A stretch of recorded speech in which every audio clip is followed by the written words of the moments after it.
Ya, hai teman-teman pecinta tanaman, apa kabar? Semoga sehat dan baik-baik saja ya. Ya, kali ini teman-teman kita akan membahas tentang sharing tentang sebuah anggrek ya yang di depan saya ini. Jadi kita akan sharing bagaimana cara membuat akar dari anggrek ini banyak ya. Mungkin bagi teman-teman, ada sebagian teman-teman di sana yang kebingungan ya untuk melebatkan akar angin dari anggrek ini. Maka dari itu silakan simak videonya sampai habis. Jangan lupa videonya di like dan sharing. Tetap tonton. Ya, seperti teman-teman lihat di depan sini ya, mungkin ada pemula yang belum tahu.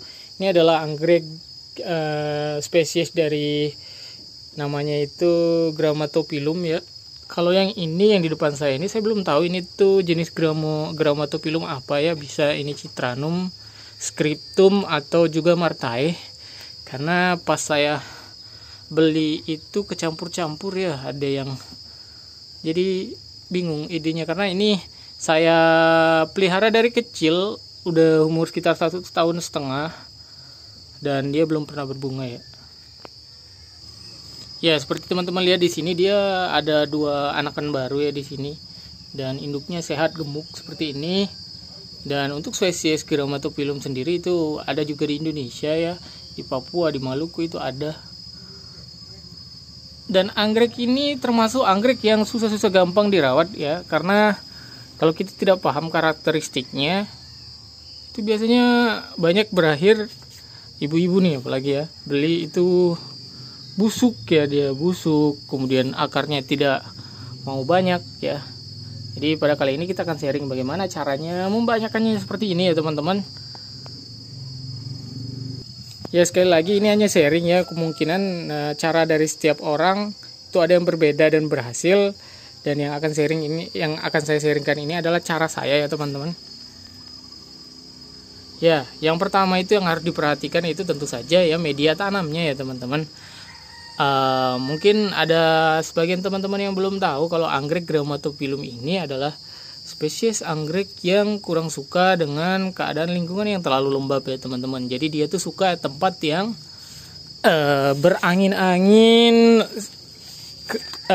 lembab, kering ya, tapi tidak basah seperti itu ya.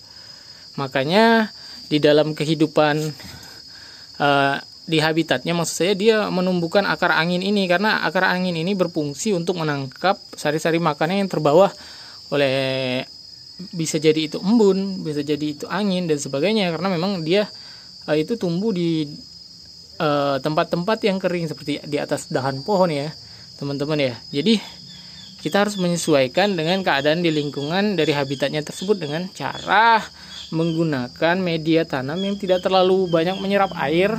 Kalau di sini saya menggunakan sabut ya. Jadi media tanam seperti moss seperti itu kalau bisa dihindari ya teman-teman. Jadi teman-teman bisa menggunakan misalkan sabut kelapa. Ini sabut kelapa ya. Kemudian arang juga bisa seperti itu ya teman-teman. Karena dulu waktu saya di Papua ya, dia ini tumbuh di atas di pinggir-pinggir pantai, di atas pohon bakau itu yang tinggi sekali seperti itu. Jadi dia kering tempatnya seperti itu ya teman-teman. Dan juga ya satu lagi, kalau bisa media tanamnya ini itu tidak lebay, maksudnya tidak terlalu banyak sekali seperti itu. Kalau terlalu banyak sekali nanti susah juga akarnya untuk menembus dari media tanamnya itu ya teman-teman. Itu yang pertama ya teman-teman ya.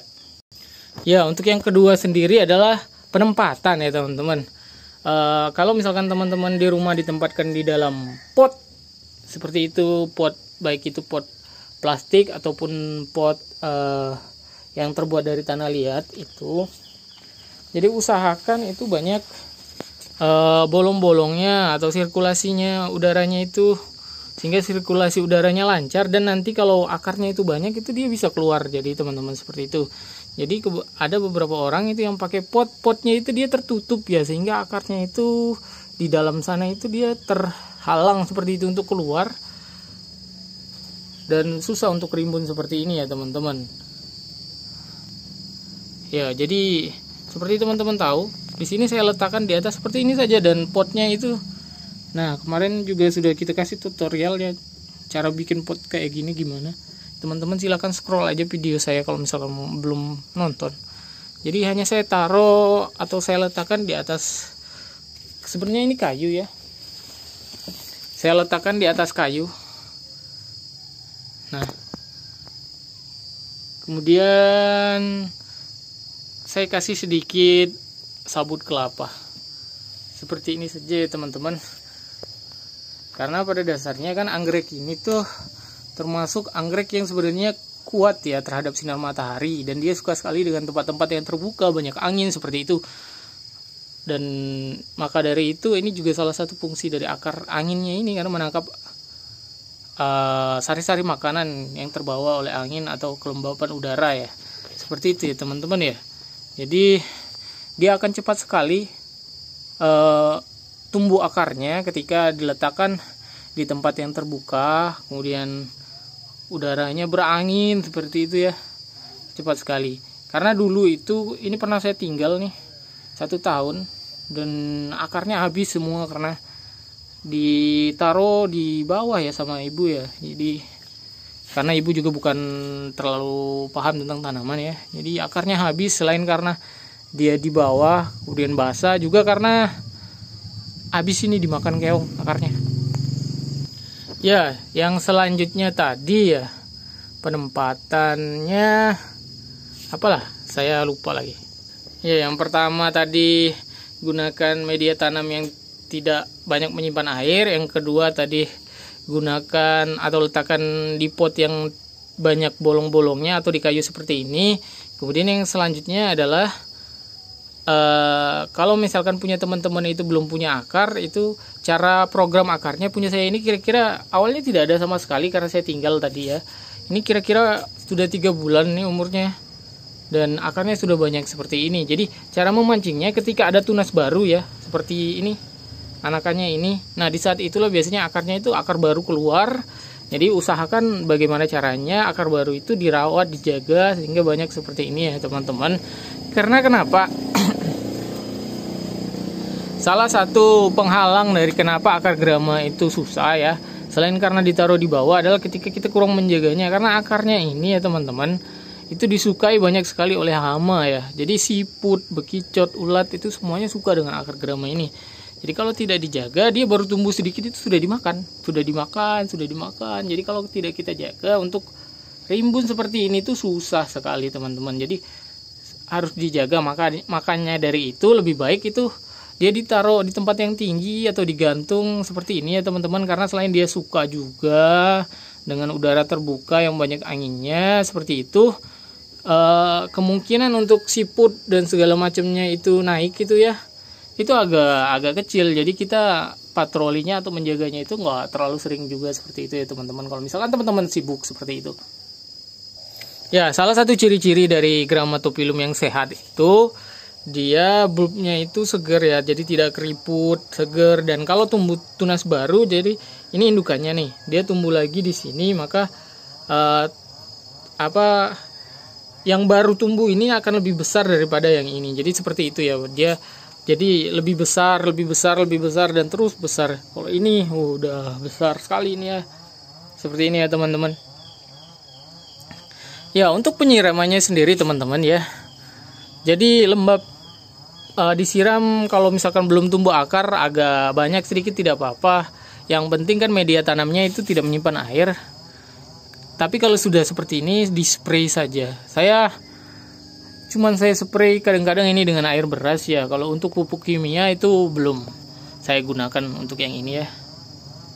Tidak pernah malah pakai pupuk kimia ya. Pupuk dapur saja yang sudah saya kasih tutorial ke teman-teman itu. Kalau misalkan bingung apa, silakan dicek saja ya.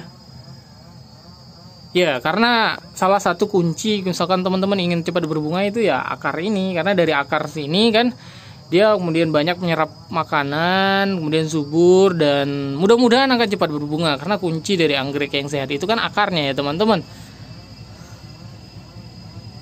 Ketika akarnya sehat, maka tanaman juga akan subur dan mudah-mudahan akan segera berbunga ya teman-teman ya. Seperti itu ya. Mungkin cukup sekian ya teman-teman sharing kita kali ini. Oh ya, untuk peletakannya kalau teman-teman masih bingung, dia kuat di full matahari juga kuat. Kalau ini saya letakkan di matahari yang kira-kira sampai setengah hari ya, dari jam pagi sampai jam 12 dia terkena sinar mataharinya, seperti itu ya teman-teman. Mungkin cukup sekian ya teman-teman untuk sharing kita kali ini tentang anggrek Grammatophyllum scriptum. Saya kurang tahu ini scriptum apa citranum, tapi dalam bahasa Indonesia ini adalah anggrek macan ya, anggrek macan. Mungkin cukup sekian ya sharing kita kali ini ya teman-teman. Kalau ada yang mau ditanyakan, silakan teman-teman tinggalkan pertanyaannya di kolom komentar. Terima kasih untuk yang sudah subscribe, yang sudah like juga, karena saya banyak mendapatkan sekali dukungan dari teman-teman semua yang menonton ya. Tetap di rumah aja, jaga kesehatan. Sampai berjumpa di video yang selanjutnya. Bye bye, happy gardening.